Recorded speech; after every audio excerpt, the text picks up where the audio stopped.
Gumawa nga pala ako mga mare ng buko pandan juice with gulaman. At tuwang-tuwa nga yung anak ko Rian. O sabi ko tikman niya. Tara, samahan niyo kung paano ko ginawa ang buko pandan juice with gulaman. Ayan, niluto ko lang muna yung gulaman mga mare. Nung pakulo na nga yung gulaman mga mare, pinatay ko na yung apoy at pinabayaan ko muna siya na ilang minuto sa kasirola. Saka ko na ilagay sa Tupperware mga mare.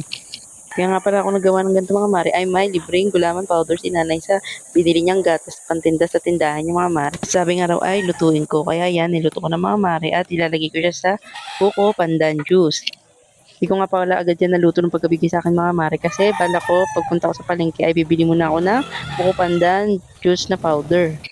Dito nga mga mare ay pinuputo ko yung mga bubbles. Pwede rin naman kahit hindi na kung kayo tinatamad. Pagkatapos nga mga mare ay tinapatan ko na ng electric pan at anong oras na kasi niyan gagawin ko na yung juice ng tanghali. Ito nga, saglit lang tumigis na agad yung gulaman mga mare. Dito nga mga mare ay gumamit lang ako ng pangkayod ng buko. Sa isang Tupperware naman ay slice ko naman yun ng pa-cube. Ganyan lang mga mare para madali. Marami-rami rin itong aking nalutong gulaman mga mare.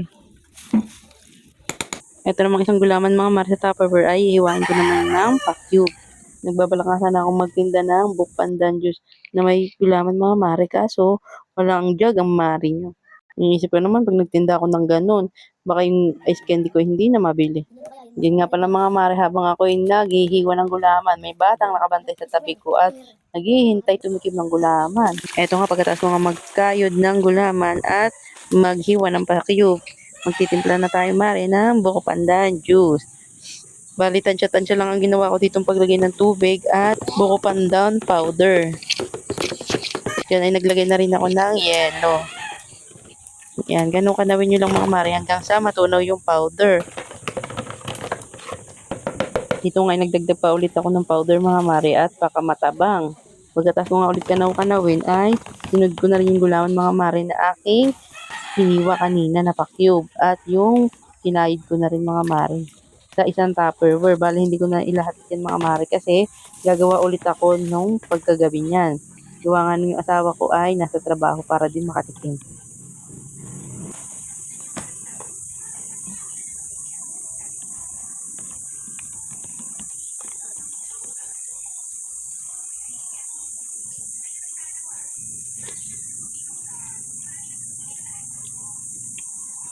Ito nga sabi ko sa anak ko ay tikman niya na kung tama lang yung tamis na aking tinimpla.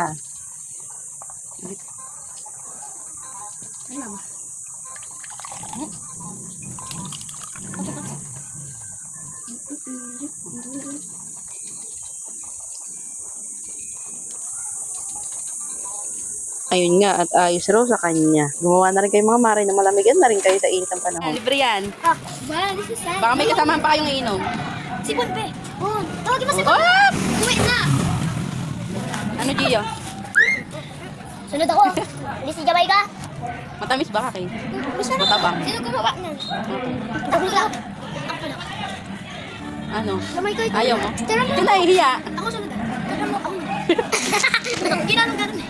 Ito nga mga mare, dahil nagtimpla ulit ako ng pagkagabi at may natira pa, ayan at nailabas ko at masabi ko maipamigay na lang. Ito nga, tamang-tama paglabas ko ay mga dumaan tong mga batang ito. Sabi ko gusto ba nila ayut lumapit o raw. Nahihiya pa nga isang kasama nila diyang kulot eh. Sabi ko nga tawagin nila yung ibang kalaro nila nang maubos na itong aking tinimplang buko pandan juice. Ay nga, halos maubos na nila yung aking nilabas na natira mga mare. Nahihiya pa yung mga yan ha. Sabi ko huwag silang mahiya at ubusin na nila. At magtawag sila ng kalaro at nang maubos na nga. Eto nga, sabi pa nga ni si Kake, yung timbre daw, wala pa daw talo, buti pa daw ang timbre. Ayun nga, pagkatapos na maglaro ng timbre, natalo at nabati nga ni Kake. Kataon pa nga nang sinabi niya iyon. Ang galing ng red na wala pang talo. This is Ano sad. ba, red ba papa mo? Ganyan yan. Dalig. Yellow. Makapagbay. Gusto mo na yan. Tapos, Ano, Gio? hintayin ka ng bigan eh. Ako yan yung Gary. Ah, may gusto pa. Wala na yan. Nakasama Babalik na yun lang yun. kami pagpagod na ulit. Agad ka, agad. Bigay ko na yun doon sa red. Di ba sila? Ano? Ano, Gio? Salamat. Thank you po. Ha? Thank you. Salamat po. Baka may inom pa kayong kasama nyo. Ano, nahihiya ka? Hindi ito mapapanood ng mama at papa mo. Hindi ko naman sila friends eh. Hindi mo nakapag Kung matanda ka. Hindi ko kaya kay Tito Jay. Red team. Sabi ko nga sa isang kalaro nila, ano masasabi niya sa tinimpla kong juice at ito nga sinabi niya. Thank you, Tita. Ayun nga, salamat daw sa juice. O siya, hanggang dito na lang aking video mga mare. Salamat sa panonood. Para for more. Bye!